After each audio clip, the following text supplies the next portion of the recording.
Welcome to Sports Geek Q&A. Here's your host, Sean Callanan.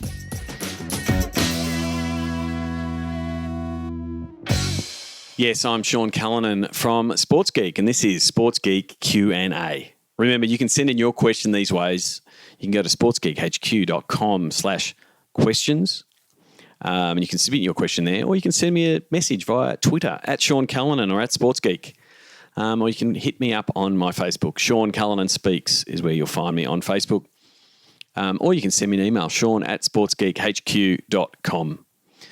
You can try any of these methods, or you can send me a message or give me a call or ask me in real life. Don't forget, you can support our podcasting and newsletter efforts via Patreon. You can go to sportsgeekhq.com/Patreon. So this question, and this is an option. You can have this option. This is a name withheld question. So this comes from Anonymous. Why do sports teams suck at implementing innovation? Okay, now I know why, and now you can see why this might be anonymous. But it is a good question, and I tend to agree. Innovation, and I don't think it's just sport. I think we can lump a government into this question. You can also lump big corporate into this question. Innovation definitely has become a buzzword and a word that attracts attention. And guess what? It attracts money, which is what is drawing government, sports teams and big corporate to the words innovation. To answer your question, why do sports teams suck at it? Because it's not their core. Their core is getting teams on the park, connecting and servicing fans, and getting wins on the field. So you've got half the business that's all about operations, whether it's how do we hit a baseball the furthest, how do we improve our shooting percentage, how do we decrease hamstring in our footballers. So you've got that operations side of it that are doing some high performance innovation. So there's some happening there. And then you've got the sports business side, which is really in the process of getting a game out there on a week to week basis, servicing a highly emotive fan base with a really small team. Like where innovation happens and where innovation is probably in its best space is where it's been given time to breathe. And time to percolate and work on ideas. So things like when you hear 20% of people who work at Google's time is dedicated to innovation and special projects and testing stuff, you've got the bandwidth and the time and the headspace to do it, and it's a core value of what they're trying to do. And out of that, Google has spun off a whole bunch of different products, some that worked and some that didn't work, but it's embedded in their core. So I think it's something that the tech industry and startups are doing automatically. Like they know they have to keep changing and pivoting and being agile. They're not things that governments, big corporates and sports do naturally. They're very much embedded in, here's our system, this is what we do, this has worked, or this hasn't worked and we're still going to continue doing it.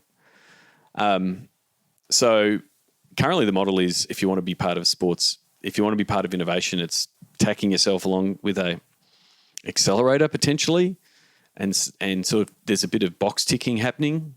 And that happens a little bit. Again, government, big corporates as much as it does in sport. But really the main point is it's not part of their core. Their core is definitely focused on results on the field, the court, the pitch, the rift, whatever sport or esport you play, and then also serving and serving the needs of their fans.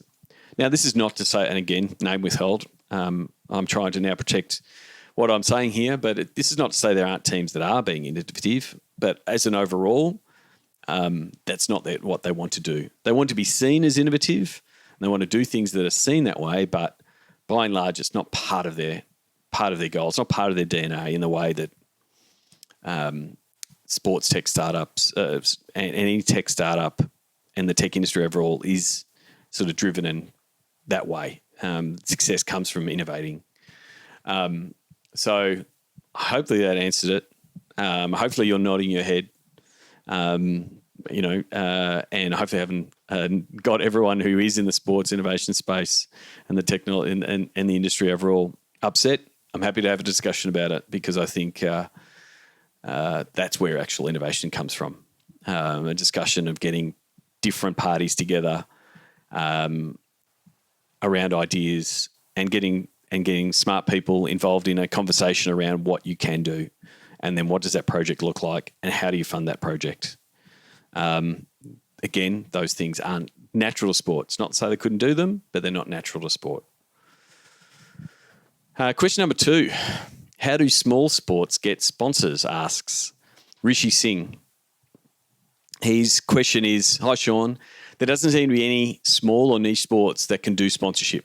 There's lots of information on getting sponsorship, but all involved get detailed advice with the expectation that sports organisations will have the time, money, resources to devote to obtaining sponsorship. The problem is, though, sponsorship needs to be done in such a way so do the sports. What's the highest leverage advice do you have for smaller organisations who could really use the funds and sponsorship? Thank you, Rishi Singh. So, Rishi, really good question. Completely agree with your sentiment. Small sports, grassroots sports, is something that we're currently we have been doing recently with Football West, and sort of now got greater information on what sports teams and grassroots sports are going through. And for mine, it is, I guess, start with the small stuff and steal with pride, right? So steal with pride is something that I've been saying for a couple of years now. So what are the best things that pro sports is doing that you can do and show that you can implement part of it for your partners? That's the hey, what should we do for them to offer them? That's that part of it. The second part is exactly what pro sports need to do more of. If you're talking to a sponsor, ask them exactly what they want. In the grassroots sense, a lot of sponsors might be supporting you because they love the club and they are members of the club and they want to show support. That's fine. That sort of puts that sports sponsorship in almost charity. But what you can do is actually just say, what do you want? Are you a bakery, a local delicatessen? Are you a grocery store? Are you a petrol store? Are you a car dealership? Dive in a little bit on their business. Do they need to sell barbecues? Do they need to get people to their events? What do they need? Figure out if there is any way at all, you can show them how you can do some of that. Because most likely, if they are a baker or someone that's running a delicatessen or a car dealership, they're not doing a lot in the marketing space and acquiring of new customers, and they don't have a big budget to do that. So they are coming to you as a grassroots club to show their support for the community and potentially get some customers. So they're your only two goals. You want to make sure the community knows that sponsor is involved and they are supporting your club. So then they can tick off the warm fuzzies. But if on top of that, you help them acquire customers and actually drive them business, then you don't have a problem. Strip everything else away. That's all you should be focused on. If digital helps with that, great. If relationships help with that, even better. So it is just about helping the sponsors get what they want. So that's where the opportunity lies. So whether it's, hey, we've got a season launch, we know our sponsors will be all looking at that season launch. How do we integrate our sponsors in what the season launch is across the event, across digital, across what we're doing in the media space? How do we make sure they get their name and brand out there and show that they're a supporter of you? So you really do need to marry it up, that it is part and parcel of sport. But if you just focused on the delivery of what they need, rather than, hey, we've got to build out a really cool looking sponsorship deck and we've got to write a report to tell them how many times their logo appeared on a Facebook post, they don't really care about that.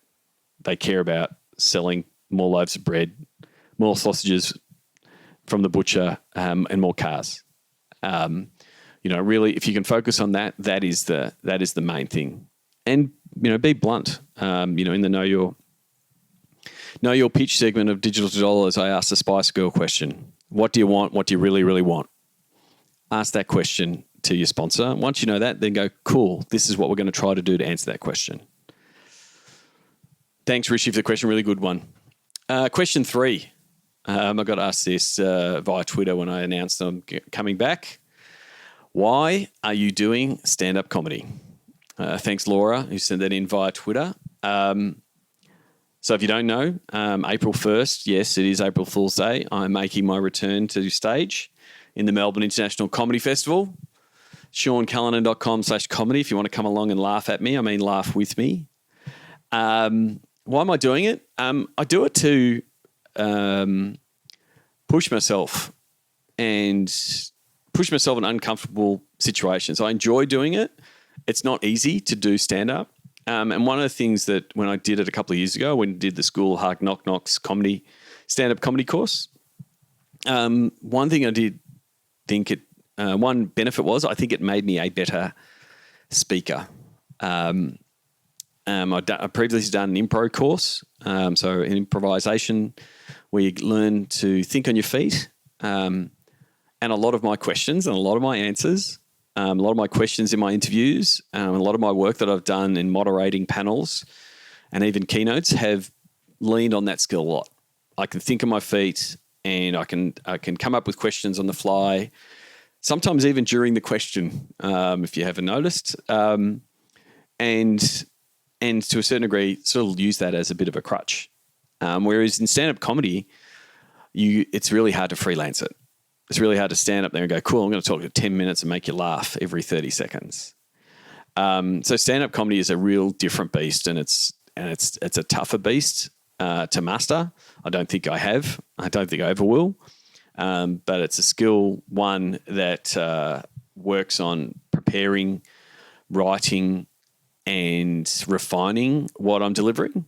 And so that's actually got me practicing and refining my keynotes speeches a lot more, and also refining a little bit more of the way I interview and prepare for interviews for podcasts. So I think it's made me a better speaker.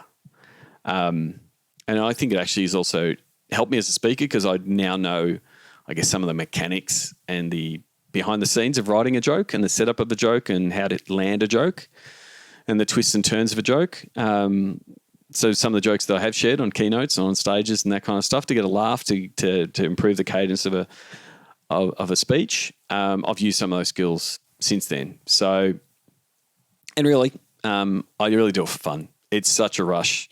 I'm really looking forward to April 1st, Melbourne International Comedy Festival. I'd love to see some of you there. For my international listeners, I will do my best to see if there's video or at least audio recording. I may drop a audio or a special podcast just with that 10-minute set. It may need James to do a bit of work with bleeping because I might use a few swear words. I don't mind using swear words when I'm doing stand up.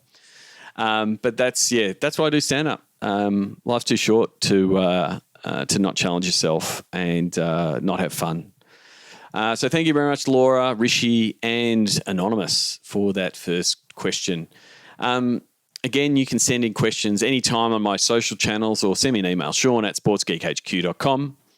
I'd love your support on Patreon. Simply go to sportsgeekhq.com/Patreon to pledge your monthly support. Until next episode, my name is Sean Callanan, and you've been listening to Sports Geek.